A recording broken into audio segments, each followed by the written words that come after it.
मरे हुए इंसानों को सांप बार बार कैसे काट सकता है? एक नहीं, दो नहीं, किसी को 19 बार तो किसी को 30 बार मौत दी गई एक ही सांप के नाम पर।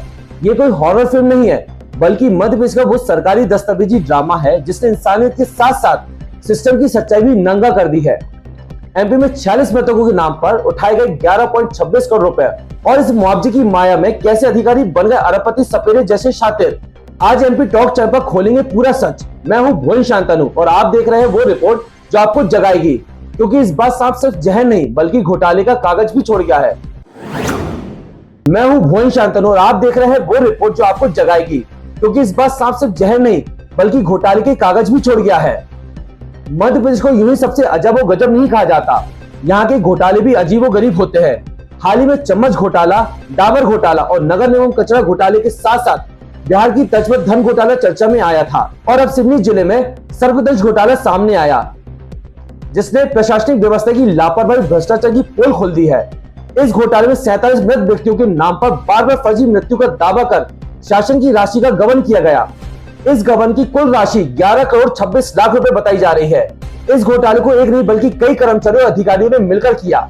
जांच में सामने आया कि मृत व्यक्तियों के नाम पर बिना मृत्यु प्रमाण पत्र, पुलिस वेरिफिकेशन और पीएम रिपोर्ट के ही बिल पास किए जाते रहे। बता दें कि सरकार सांप काटने से मृत्यु होने पर 4 लाख रुपए का मुआवजा देती है। रमेश नाम के शख्स को 30 बार अलग अलग दस्तावेजों में मृत बताया गया, वह भी हर बार सांप के काटने से। ऐसा करके भ्रष्ट अधिकारियों ने 1 करोड़ 20 लाख रुपए का गबन किया। इतना ही नहीं, रामकुमार नाम के शख्स को सरकारी दस्तावेजों में 19 बार मरा हुआ दिखाया गया। यह घोटाला साल 2019 से शुरू हुआ और 2022 तक जारी रहा, यानी कमलनाथ सरकार से शुरू हुआ भ्रष्टाचार का सिलसिला और शिवराज सरकार तक चला। The royal society of tropical medicine and hygiene general की रिपोर्ट के मुताबिक साल 2020 से 2022 के बीच यानी 2 साल में मध्य प्रदेश सरकार ने सांप के काटने से 231 करोड़ रुपए का मुआवजा बांटा था। घोटाले के मामले में सबसे खास बात यह है कि इस मामले में सहायक सचिव के साथ 46 अन्य लोगों के नाम सामने आए हैं, जिनमें तत्कालीन एसडीएम अमित सिंह और 5 तहसीलदारों की भूमिका भी संदिग्ध पाई गई है।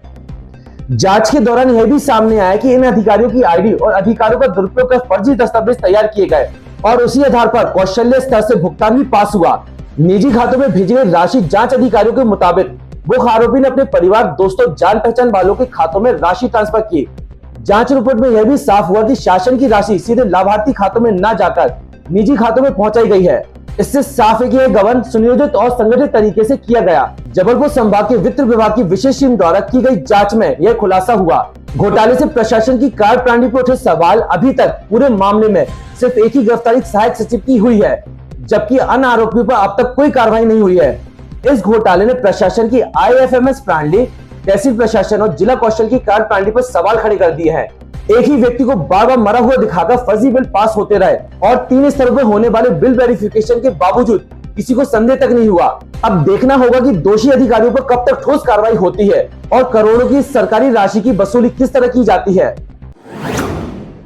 आदरणीय प्रदेशवासियों, कई प्रकार के घोटाले, कई प्रकार के करप्शन, कई प्रकार की चोरियां हमने देखी और सुनी। दुनिया में कहीं नहीं हुआ। मध्य प्रदेश के नए मुख्यमंत्री आदरणीय मोहन यादव जी एक वक्तव्य देकर वन विभाग के कर्मचारियों को कहा सांपों की गिनती करो। ये कहीं नहीं होगा तो भी हमें करना है, और मैं कई बार कहता हूं मेरी बात नहीं सुनी जा रही। ये मर्म है उस वीडियो का। मोहन यादव जी के राज में एक व्यक्ति को सांप ने 38 बार काटा।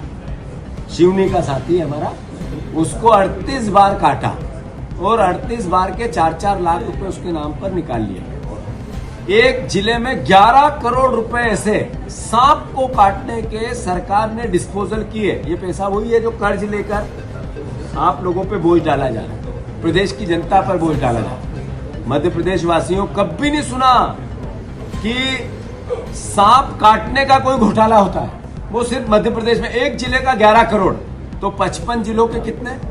मतलब आप देखो किस तरीके से आपके खून पसीने के आर्थिक संसाधनों को लूटा जा रहा है। ये आस्तीन के सांप जो आपने वोट दे के पाले हैं, ये सांप घोटाला कर रहे हैं। जरा देखो, समझो, सुनो और आवाज लगा।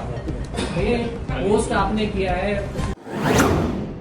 जब सरकारी कागजों में मरे हुए लोग फिर से जिंदा होकर सांप से कटते हैं तो समझ लीजिए कि ये घोटाला नहीं, पूरे सिस्टम की लाश सड़ रही है।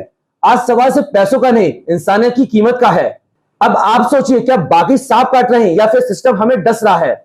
मैं हूं भुवन शांतनु और ये था एक और बेनकाब सच।